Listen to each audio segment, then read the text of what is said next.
अगर आप कप्तान हैं और आपको आखिरी ओवर में 10 रन बचाने हैं तो आप किस गेंदबाज के हाथ में गेंद देंगे? मैं दावा कर सकता हूं, बच्चे से लेकर बूढ़े तक, इंटरनेशनल प्लेयर से लेकर चाय बनाने वाले तक 10 में से 9 आदमी कह देंगे कि भैया बुमराह को गेंद दे दो, मैच जीत जाओ। लेकिन पाकिस्तान के पूर्व कप्तान बाबर आजम ने कहा कि मैं बुमराह को नहीं दूंगा, मैं नसीम शाह को दूंगा। जब ये कहा था तब बड़ी चर्चा चली थी, लोगों ने कहा अच्छा बुमराह से बड़ा। और अब देखिए वक्त की माया, नसीम शाह एशिया कप से ड्रॉप कर दिए गए उन्हीं बाबर आजम के साथ जिन्होंने कहा था कि हम बुमराह नहीं नसीम को गेंद देंगे। लोग बोले भैया मोए मोए हो गया इनका। वैसे मोए मोए तो हुआ है, क्योंकि न बाबर, न रिजवान, न नसीम, ये तीनों नहीं रहे। हालांकि इंडिया क्यों खेल रही है पाकिस्तान से मेरी समझ से अभी परे है। कई खिलाड़ी भी कह रहे हैं कि नहीं खेलना चाहिए, लेकिन जब सिलेक्शन हुआ और ये बात निकलकर सामने आई कि जो बुमराह से बड़े गेंदबाजों को मान रहे थे, तो फिर इंडिया में लोगों ने कहा कि भैया इनका अच्छा है, आपस में तारीफ करते रहो। नसीम शाह से पूछो तो कह देंगे बाबर आजम, बाबर से पूछो तो कह देंगे नसीम। हसन अली का किंग जो है, उसके हैंगओवर से अभी भी क्रिकेट फैंस जो हैं पूरी तरह निकले नहीं। बड़ी बड़ी खबर है, क्योंकि नसीम शाह पाकिस्तान ये अपने आप को बहुत बड़े बड़े प्लेयर मान रहे थे।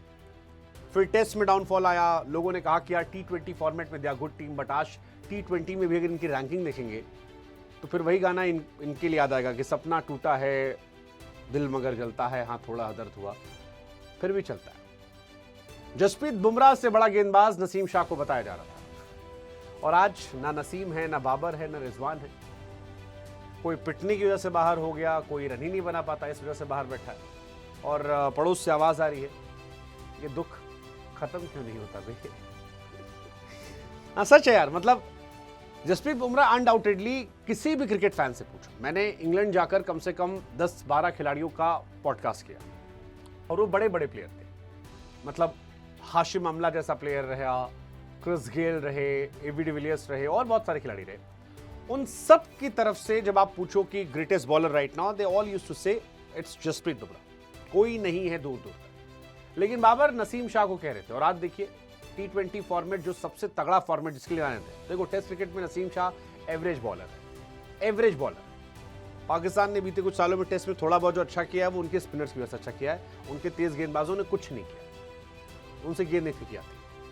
बट T20 में भी उनका सिलेक्शन ना होना दैट डिफाइंस कि इस वक्त वो किस दौर से गुजर रहे हैं। और इसीलिए इंडिया में बार बार सवाल उठ रहा है कि इंडिया क्यों खेल रही है। बाबर रिजवान बाहर बैठे हैं, पाकिस्तान के फैंस जो वो भी बेचारे कह रहे हैं क्या चल रहा है। किसी ने एक बड़ा अच्छा मीम बनाया कि सीनियर खिलाड़ी होने चाहिए थे, अगर सीनियर खिलाड़ी होते तो प्रेशर में शायद संभाल लेते टीम को। फिर किसी ने बगल में धीरे से कहा कि भाई साहब संभाला था कभी और फिर सब मुस्कुरा के आगे बढ़ दी। सो ठीक है, उन्होंने अपनी साइड से किया है इंडिया से लड़ने के लिए कि इंडिया जब आएगी तो अच्छी टीम बनाई जाए, लेकिन उसमें नसीम शाह, शादाब खान, बाबर आजम और आपके रिजवान, इन खिलाड़ियों को जगह नहीं दी गई। शादाब को भी T20 सीरीज़ खिलाया गया था बांग्लादेश के सामने, लेकिन उन्हें कहा गया सर्जरी कीजिए। नसीम को सिलेक्शन नहीं किया गया है, क्यों नहीं किया गया है? अब वो विन एंड लर्न वाली कहानी है, कुछ दिन लर्न कर लेंगे। बाबर रिजवान को लेकर भी कहा गया कि भाई साहब स्ट्राइक रेट जो था वो ख़त्म था, और ख़त्म स्ट्राइक रेट पर क्या करेंगे? सलमान अली आगे के पास कप्तानी है, 7-8 नंबर की टीम है, क्या कमबैक कर पाएगी? God knows. WCL जब ऑर्गेनाइज कराया गया था तो ये सवाल उठा था कि क्यों खेला जा रहा है। तो जो WCL के ओनर का मैंने पॉडकास्ट किया तो उन्होंने कहा यार देखो पैट्रियोटिज्म दिखाने के तरीके होते हैं, हमारा तरीका है कि हम हरा कर दिखाएंगे।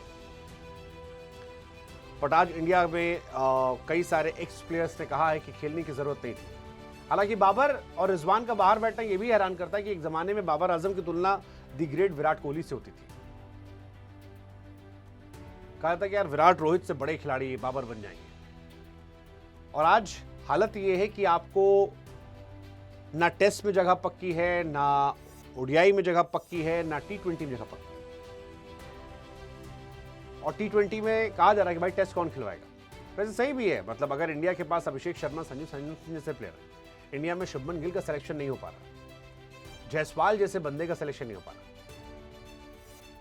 तो फिर क्या होगा? वैसे मेरे हिसाब से एशिया कप में इंडिया का जो असली मुकाबला है वो अफगानिस्तान से। They are actually tough competitor, तगड़े गेंदबाज हैं, ओपनर तगड़े हैं, मिडिल ऑर्डर तगड़ा है, नए लड़के उनके पास सिद्दीकुल्ला अटल जैसे हैं वो तगड़े हैं। सो वो बड़ा जबरदस्त रहने वाला है। मुझे लगता है इंडिया का सबसे तगड़ा कॉम्पिटिटर जो है एशिया कप में, that is Afghanistan, then Sri Lanka, then most probably शायद पाकिस्तान एंड बांग्लादेश।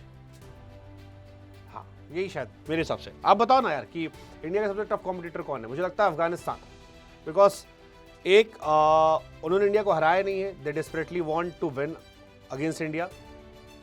सेकेंड, उनकी बॉलिंग बहुत तगड़ी है, दे हैव नूर अहमद, उनके पास गजनफर है, फास्ट बॉलिंग भी उनकी ठीक हो गई है, they have good allrounders, opening में अच्छा है, गुरबाज, जादरान, सिद्दीकुल्ला अटल।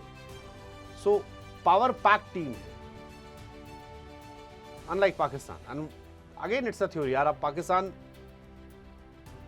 की इकॉनमी की तरह क्रिकेट भी खत्म हो गया, sad for them. But again, क्या इंडिया को खेलना चाहिए?